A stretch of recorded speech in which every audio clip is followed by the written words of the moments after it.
higher voter numbers and population shifts, setting the stage for the country's general election this year, the first.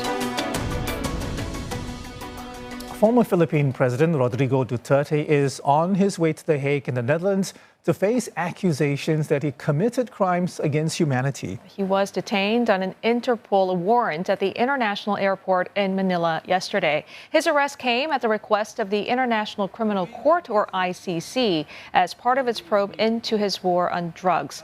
Local records estimate more than 6,000 unarmed suspects were murdered in extrajudicial killings during Mr. Duterte's crackdown on narcotic dealers. The ex-president has denied the allegations and insisted that he instructed police to kill only in self-defense. Well, for more, let's bring in Michael Tiu Jr. He's assistant professor at the College of Law at the University of the Philippines. Professor Tiu, thank you so much for joining us this morning. I want to start by asking you about the speed, that all the arrests, the transportation, if you like, to The Hague, the speed at which it occurred, it does suggest, a level of cooperation from the Marcos Jr. administration, though he denies it. And also, what does it say about the state of that, once firm alliance between the Marcos and Duterte clans? Right. You're right that it does suggest a level of cooperation, even though it has been framed as cooperation with Interpol.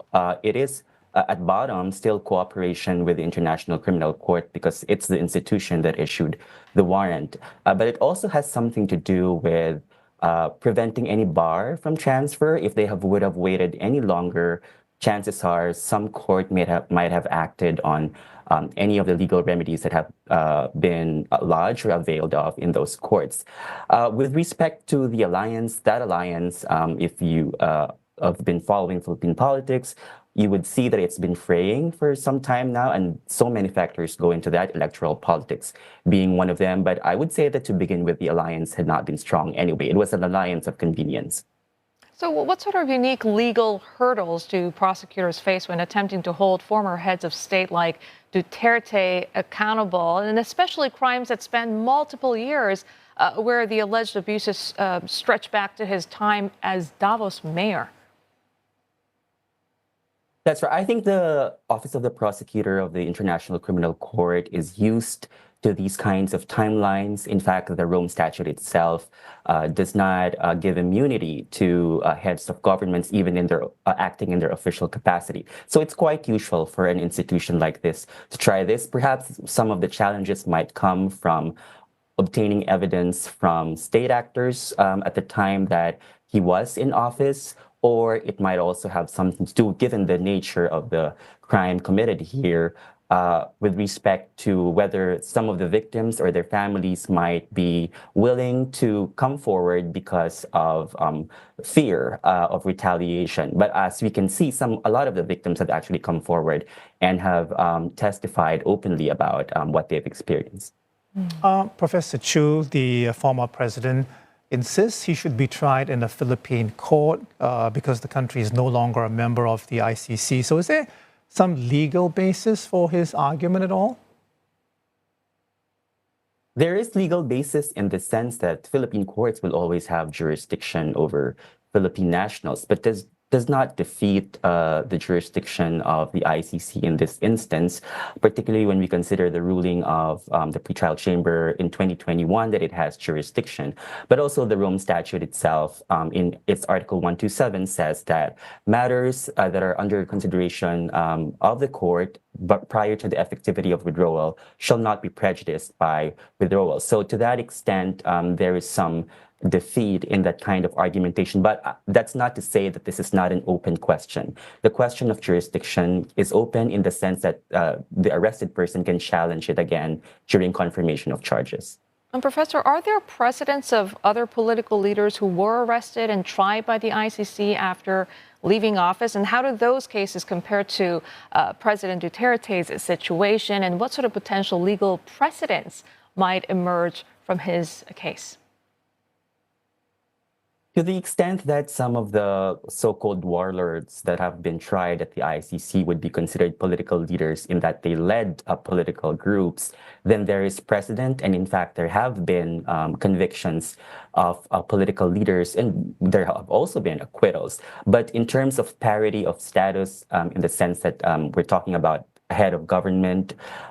Here, this might be one of the really first cases where we are trying to grapple with the situation, because in some other cases where warrants of arrest have been issued, those heads of governments or heads of states have not been turned over or transferred to the ICC. So in a lot of ways, this is precedential in trying a head of government.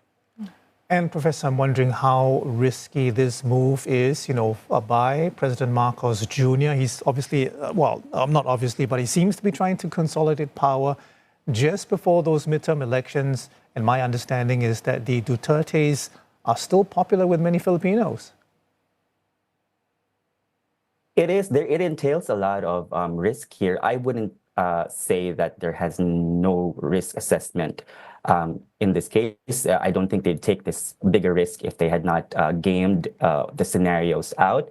I would say they might have some data, and I'm speculating here, might have some data with respect to the reaction. So it can go both ways. So of course, the supporters of the Duterte family will always be in their corner. I don't think that's going to change no matter what the Duterte family does. But also there might be an image of being swift and being decisive in acting on something that matters a lot to the people here. So that might score political points for the current president too.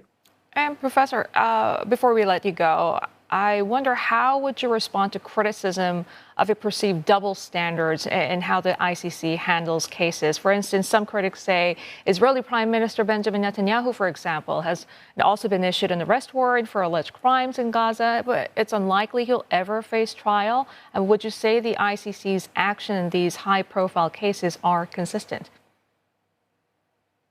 I would say they are. I think the double standard doesn't work quite as well in that situation, because all of them, even Vladimir Putin, who is a powerful leader, have been issued warrants of arrest. So it's really just a matter of enforcement.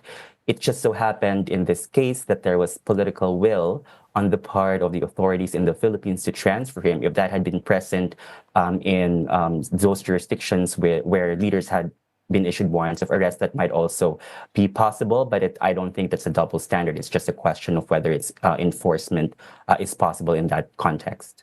Okay, understood. Thank you very much, Professor Michael Tiu Jr., Assistant Professor of College of Law at the University of the Philippines.